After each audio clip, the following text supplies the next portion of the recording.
Hello everyone, আপনাদের সবাইকে আমার চ্যানেল মধুর মন মুরজিতে স্বাগত জানাই। এখন বাজে সন্ধ্যে 6:30, আর সেই জন্য সবাইকে গুড ইভিনিং, শুভ সন্ধ্যা। আপনারা সবাই কেমন আছেন? আমি ভালোই আছি। আজকে আমি সারাদিনের কোনো ব্লগ দিতে পারিনি যে আমি সকাল থেকে কি করলাম না করলাম, সেই জন্য ভাবলাম আজকের ব্লগটা আমি সন্ধ্যের থেকেই স্টার্ট করি, আর আপনাদের সাথে একটু গল্পও করা যাক। আপনারা কেমন আছেন, কি করছেন সবাই?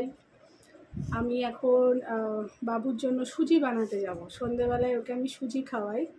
যখন ও ছোটো ছিল তখন ওকে আমি একটু অন্যরকমভাবে সুজি খাওয়াতাম।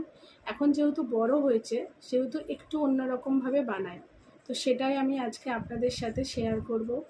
সাথে আমাদের এখানে সন্ধেবেলায় আমি বলেছিলাম আপনাদেরকে যে আমার পিছনটা আশেপাশে চারিদিকে শুধু জঙ্গল, তো সন্ধে হলে জায়গাটা কীরকম হয় সেটাও আমি আপনাদের সাথে এখন শেয়ার করব।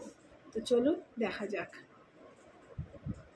এখন আমি বাইরে লাইট জ্বালাতে গিয়ে দেখছি কেউ গাছের থেকে লিচু পেড়ে আমার বারান্দায় রেখে গেছে।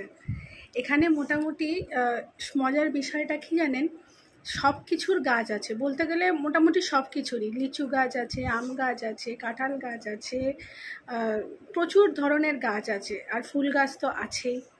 সো এগুলো আমরা মোটামুটি গাছের থেকেই পেড়ে পেড়ে খাই। আমটা যদিও বা মিষ্টি আম না, টক আম, তো আচার, চাটনি, আম ডাল এগুলো খেতে বেশ মজাই লাগে। তো এই যে লিচুটা এখন দেখলাম বারান্দায়, এটা কালকে খাবো। এখন তো সন্ধে হয়ে গেছে, এখন আর খাবো না, এটা কালকে খাবো। খেয়ে আমি আপনাদেরকে জানাবো যে লিচুটা মিষ্টি না টক।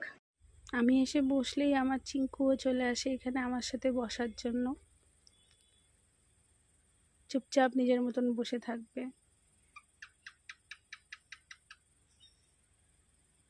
কি সুন্দর পাখি ডাকছে না? সন্ধেবেলাটা সত্যি খুব সুন্দর। সন্ধেবেলা বলুন, সকালবেলা বলুন, এত সুন্দর। পিছনে আমার জঙ্গল দেখুন কিরকম জঙ্গল। আমি বলেছিলাম না আমার চারিপাশে শুধু বন জঙ্গলে ভর্তি, জায়গাটাই ওরকম, কিন্তু খুব সুন্দর, একদম নিস্তব্ধ, ভীষণ ভালো। তাই ভাবলাম আপনাদের সাথে একটু শেয়ার করি আমার এই নিস্তব্ধ জায়গাটা।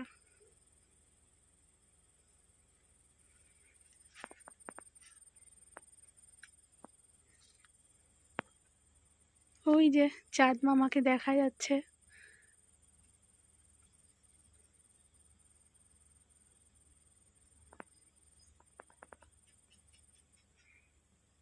চলুন এখন ঘরে যাওয়া যাক। আমি বাবুর জন্য এখন সুজি বানাবো। এখন সুজিটা বানাই, তারপরে আপনাদের সাথেও আমি শেয়ার করব। এখন টাটা। প্রথমেই আমি কড়াই বসিয়ে তাতে 1/2 চামচ মতন ঘি দিয়ে দেব। আমি ঘি দিয়ে সুজিটা বানাই। ঘি বাচ্চাদের জন্য ভালো, আর বাবু আমার কাঁচা ঘি খেতে চায় না, সেই জন্য চেষ্টা করি এইভাবে ঘি সুজির মধ্যে দিয়ে বা রান্নার মধ্যে দিয়ে ওকে খাওয়ানোর। ঘিটা গলে গেছে, এবার আমি 1.5 চামচ মতন সুজি দেব। দেখুন ছোটো চামচে 1.5 চামচ মতন সুজি দেব। সুজিটা দেওয়ার পরে ভালো করে আমি একটু ভাজা ভাজা করে নেব। বেশি ভাজবো না, কারণ বাচ্চাদের সুজি বলে বেশি ভাজতে হয় না, তাতে হজম করতে সমস্যা হয়। আমি খুব হালকাই ভাজবো, বেশি ভাজবো না। আর 1 চিমটি মতন আমি এতে লবণ দেব।